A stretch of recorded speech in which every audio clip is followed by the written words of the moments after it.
my dad bought me a computer when I was 5 years old, and I loved video games since. When I was around, when I graduated from secondary school, then I thought that I wanted to go into game design, but obviously at the time there were no game design courses like what we have now. So I actually went into APU. That time it was called APIT, so now it's called Asia Pacific University, and that's where I learned programming. And from there I became a programmer in an advertising agency or digital media agency. So I was working with If Interactive, making projects for like Discovery Channel, British American Tobacco, etc., and L'Oreal as well. And after that, then I decided to leave advertising agency to really pursue game design. And so I created my own indie games while lecturing in the One Academy and also APU. And at the time I was like, I want to pursue further, game design, because I did win some awards with some of the indie games. Of course, together with some of my friends, we made 2 indie games, and they won awards. But however, I wanted to move forward, and I wanted to learn more about game design in the proper industry, in the proper company. So what I did was I looked at all the game design books in Kinokuniya, and it kind of occurred to me that a lot of the books there covered Western philosophies of game design, but I'm very curious as to how games were made in Japan, because Japan makes crazy games and you just don't know how they do it, because it's like a black box. They don't really reveal their secrets, so why not just go into the black box? So I used all the money that I gathered from the lecturing, as well as some support from my mom and my dad, and I went straight to Japan. And obviously the first thing that was required was the Japanese language. So I enrolled into a Japanese language course, and it was a 1.5 year full-time course, learn Japanese, with the sole purpose of being able to write a game design proposal in Japanese, 10 pages. And I did it, and I sent the proposal all over the place, and yeah, thank God I got into Square-Enix. And I worked on Final Fantasy Type 0.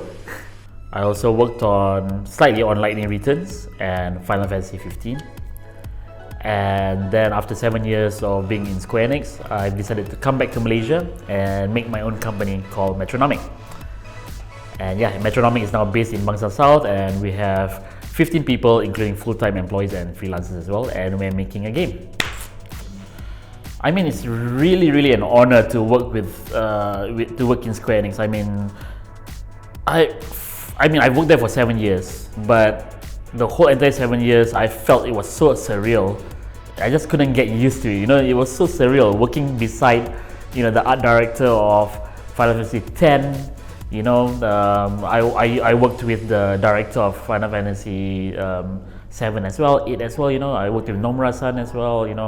It's just crazy to work alongside these great people in Square-Enix, and I've learned so many things from Square-Enix, and the thing is, it's not only about Square-Enix, it's about the way the Japanese create their games. It's very unique. It's something that I seriously, if I don't go to Japan, I don't think I'll be the same game designer as I am right now. And they actually design games based on instinct. They don't care about theory so much.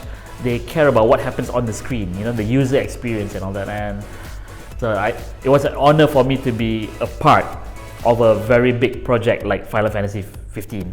And yeah, seriously, it was a really great experience. It's something that I definitely didn't regret at all. Yeah, I'd be a totally different person if I didn't go there. Yep. So thank you, Square-Enix. So while I was in Japan, working in Square-Enix, I do a lot of conversations with MDEC, the Malaysian Digital Economy Corporation, and I've noticed that compared to when I left for Japan 10 years ago, things have changed a lot, and MDEC is really supporting the industry. I mean, we are located in this place called Level Up Inc., and it's one of the many contributions that MDEC has done for the game industry. and I feel that it's the right time to boost the industry. It's the right time for me to come back to the game industry. But it's not really a big surprise though, because I actually told my director, Tabata-san, the director of Final Fantasy 15, that I'm going to leave Square-Enix after Final Fantasy 15. I'm going to get all the knowledge that I get from making Final Fantasy 15 and bringing it here to Malaysia and spread the knowledge and make my own company and all that. And Tabata-san agreed to it. So yeah, actually it was part of a plan long time ago. Yeah. Now this is my company, Metronomik, and obviously it came from the word metronome, as you can see from the shape of the logo already. A metronome, if you don't know, is the thing that gives you the sense of the beat, of a steady beat.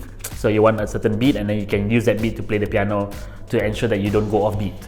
So that's exactly what the company is about. For example, in terms of game design, I want to make sure that all our games, despite it not being a rhythm game or a music game, it has to follow a certain rhythm, a bit of life per se, something that everyone can relate to. Okay, so all our games that we're going to come up from now on will be rhythm centric, but not exactly a rhythm game. But I think a very, very important aspect here is the steady beat, and that is the company culture in Metronomik. They come in and go out of the company at a steady beat. That means no overtime whatsoever. Even when when the schedule goes near the master of the game, I will not allow overtime at all. I actually bought a handbell from Daiso to ensure that when I ring the bell so that they will get out of the office. If I could control it, I will switch off all the computers if possible, but that'll be too rough lah. Okay. The other thing is to ensure that the game is out every year or so, and the reason for that is because I don't want my people to just stay on the same game production for a very, very long time. It's very demotivating. Also, we have sprints, which is a short burst of production, which means every 2 weeks we change the features of the game, we change the objective of the production.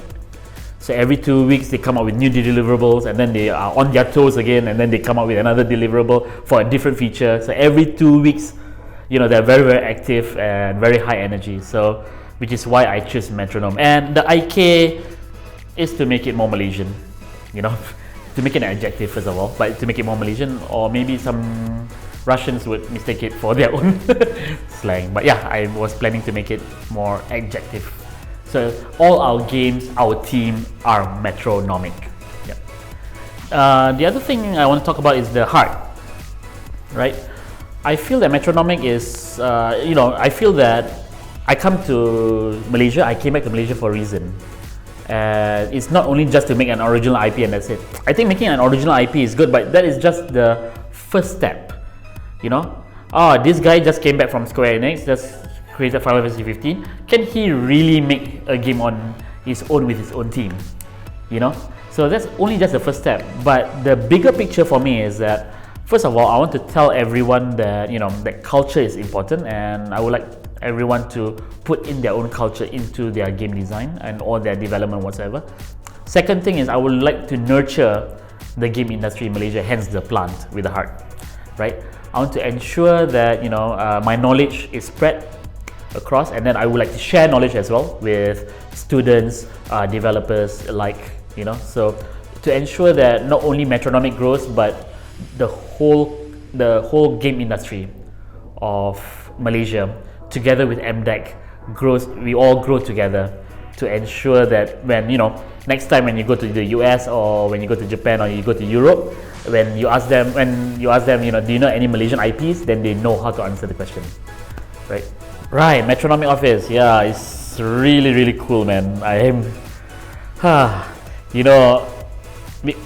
guess when you leave Square-Enix, when you leave a team of 300 people plus, right, business division 2, it was called that at the time. And when I left that team and then come to Malaysia, obviously I was filled with worries, right? Like whether we can make it or not, because it's not going to be the same skill set, it's not going to be the same, environment and all that. Because I was, pampered and spoiled by an elite team, of developers in Japan, and now I'm here. I have to handle my own team.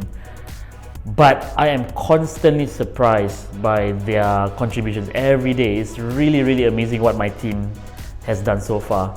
Our team is really, really high energy, and what I like about our team is that we have a very flat hierarchy. It's a very, very open environment, so anyone can consult anyone else at any time. I hate meetings, right? So they can just turn their chairs and then talk to the game designer and ask, how is this stage gonna be, So I think the cool thing about the team is that they constantly surprise me, because I'm a director, right? So one of the beauties of being a director is that you just come up with very simple goals of the game, right? And they just surprise you with stuff that that goes way over what you have expected. And I think one of the reasons for this is because we have this system called sprints. We're using this agile methodology. So we are a very, very implementation oriented team, meaning that we don't just sit down, talk about ideas, and then that's it, full stop.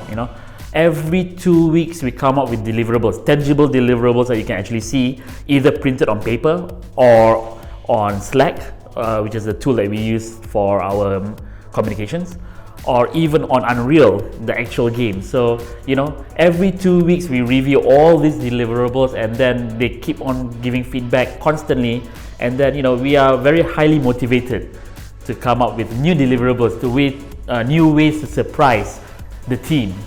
So I feel that we are a group of entertainers, high energy entertainers, and I feel that the Metronomik team can make a really good game, because for me, happy employees make good games. So yep. Alright, so No Straight Roads is a rhythm-centric action game.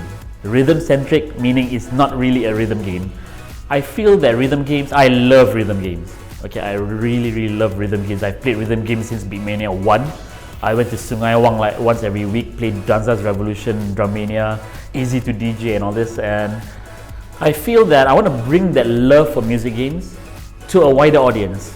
The problem with music games is that you have to really press according to the rhythm, which means that you need the skill of a musician. Not to say that you have the full skills, but you need the the response, the instincts of a musician, and I think that might narrow the audience down. So I want to have that musical instinct, like when you listen to the radio in the car, you somehow know that the chorus is going to come in 4 beats. Your favorite song, 1, 2, 3, 4, I believe I can fly. Okay, so old song, but you can tell that the chorus is coming, and then even if you don't know the song, right, at least when the chorus comes the second time, you know that it will come, right? And I'm using that instinct that I think everyone has to play this action game. Also, in terms of setting, No Straight Roads is a game about an indie rock band trying to topple a EDM-centric record label company, No Straight Roads. So No Straight Roads is actually the name of the villain in the game. Yeah. So imagine you using your musical instruments, changing the world with your music. So that is the user experience that we have in No Straight Roads. I'm very proud of what I did with Final Fantasy 15, and I'm very, very thankful that my teammates helped out with putting roti canai, teh tarik, and all that stuff. In fact, there are so many things that were not highlighted by Malaysians in Final Fantasy 15. The fact that that there's a sort of like a mamak culture inside also, where people actually spend the night actually sitting down on tables eating, which doesn't happen often in other towns in the game. So I feel that a lot of the things that people highlighted were all at the surface. However, for No Straight Roads, I think people will appreciate that there'll be Malaysian elements here and there throughout the game, and it's not only just simple things like, okay, here's teh tarik or here's roti canai. I know people like to call me the teh tarik guy of Final Fantasy 15, but however, in No Straight Roads, it's going to be much more seamless, as in it's going to be much more integrated into the game, because I feel culture is a very, very important, ammunition of Malaysians. If you don't mind me talking further, there are two things that there are two mistakes that a Malaysian can make. Number one is I totally ignore my culture because I'm not proud of it. So I prefer to feature Western cultures. You know, I don't think my culture will sell. And then number two is I'm too proud of my culture to the point that, you know, to the point that an American won't get it. So I make this Congkak game, but why would an American want to play a Congkak game, right? So I plan to make sure that the cultures that we have in No Straight Roads are relevant enough for a Western audience or Japanese or whoever, you know, so to be able to have a much more global relevance, to have a much more global message across the board rather than, you know, just being very local.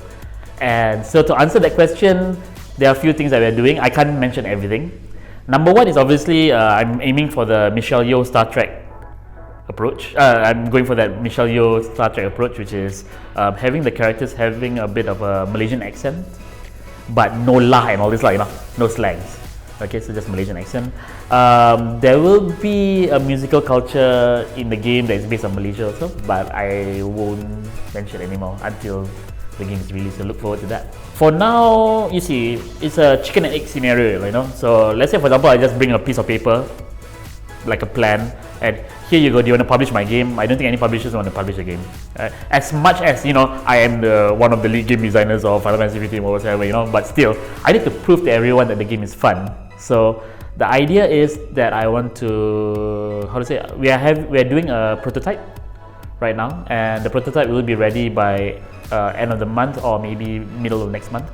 And then I'm going to bring that prototype all over. I'm going to Japan, you know, meeting my ex-boss, ex-director, and then show him the game. And then not only him, of course, I'll be showing Sony as well.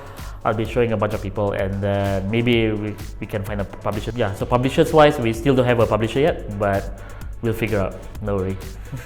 Working on the same game for a very, very long time can be very, very demotivating. So I would like a game to be released every year.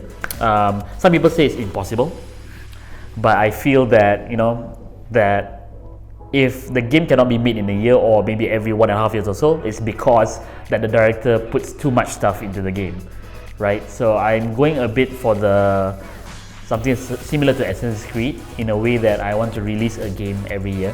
So for No Straight Roads, it's scheduled to be finished by December this year. Okay.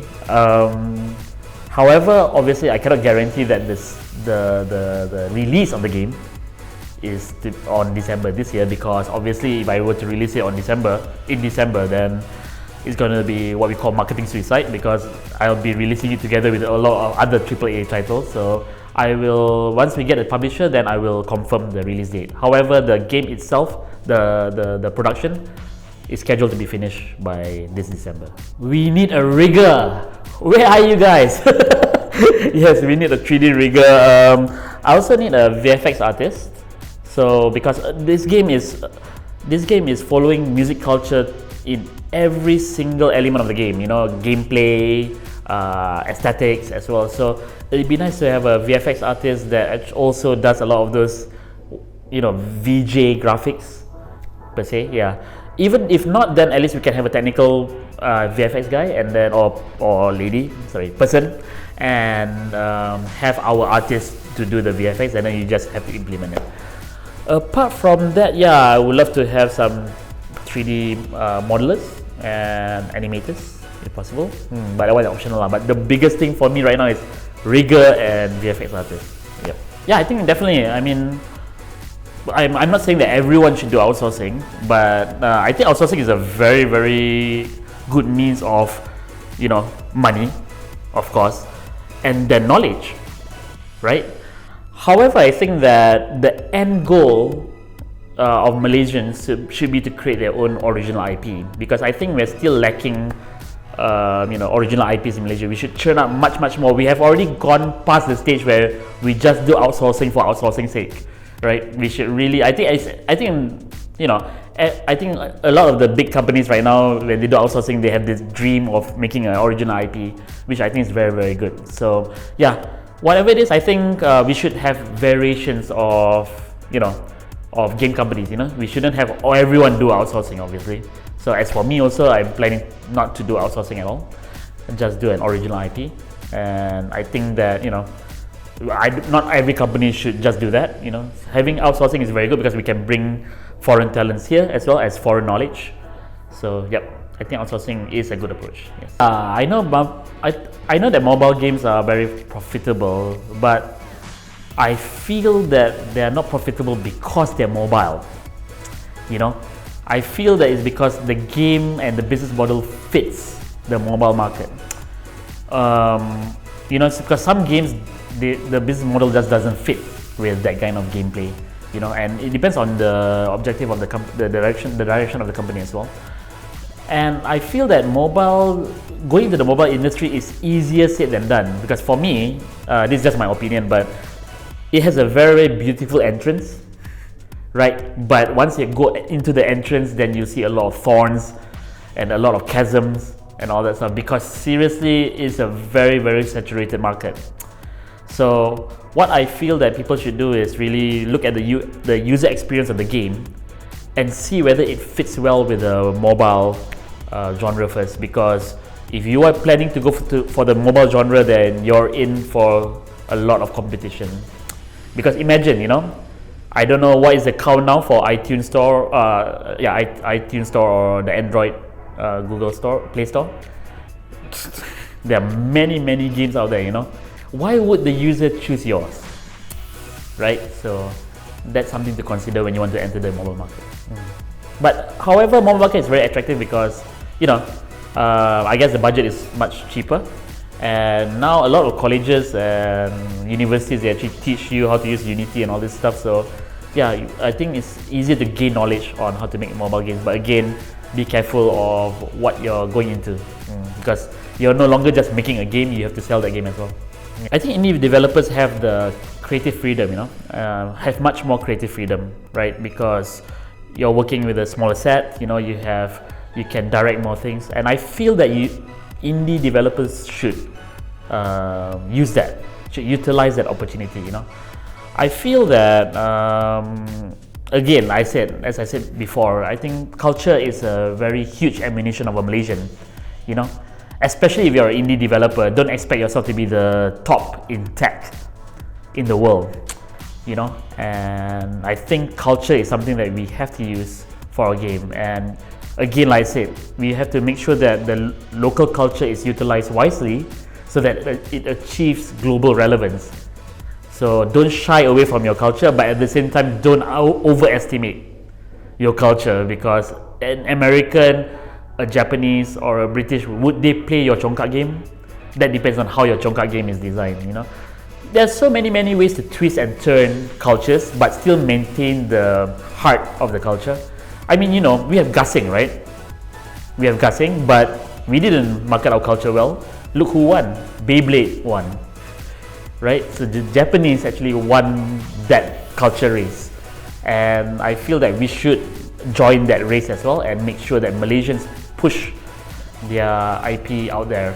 The other thing I want everyone to consider is that, this is in the words of Rami Ismail, because he came to the Level Up conference like maybe 2 years ago, and I feel that he has a lot of good points when it comes to elevator pitch and all this. When people look at the screenshot of your game, will people really buy the game? How does your FPS compare to Call of Duty? How does your adventure game compare to Uncharted, for example? Why would anyone want to play your game? I think this is something that we have to really consider when we make a game nowadays. I know it's fun to make a game and all that, but obviously you want to gain enough momentum so that you can make the next game, right? It's important for you to do what you love, but make sure that you craft that love for whatever that content is, and ensure that it can sell. Don't short sendiri lah, in other words. Also, I feel that this is the other thing that I think I sound like a broken record when I say this, but user experience is very important. A lot of people always want to start with the genre or the spec first. I want to make a mobile game. It's an action game, and it's like God of War, but instead of gods, I feature animals or something like that. For me, that is a very, very shallow approach of game design. What you have to do is you have to come up with the emotional context of the game that is not tied to the genre or the medium. You know, for example, in Final Fantasy 15, the user experience was to have a road trip, right?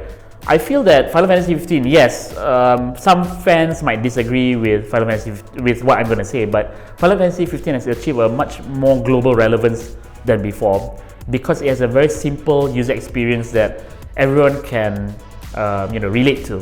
A road trip, right? Who doesn't like to travel? The love of traveling, you know. So imagine like even Chongka, you know, what is it about Chongka that is amazing, you know? Is it the board? Is it the marbles? I can change the Chongka into many different ways to ensure that it can sell to the global audience. Every Chongka represents, okay, this might be dark, but every Chongka ball, a marble represents a slave that you exchange, and then a free slave actually go to the Chongka tournament to free his friends. Example. Another one is a Chongka board where you can combine two half of the board to create different tunnels underneath Chongka, or it could be two old men talking in a kopitiam playing Chongka. You know, so I think the most important thing is, for example, the combination of the Chongka board is awesome, right? It's like, wow, look at that board, it looks awesome. So that's the awesome user experience. We can also have two old men talking. That will be the experience of, you know, of talking about your memories, you know. So having emotional context without the specs, I think is something that a lot of indie developers should look into. So emotional context, then after that, only you adapt the emotional context to phone ke, PS4, whatever, you know, or action game or whatever. But first of all, have the emotional context and ensure that it has a much more global message than a local one. Yep.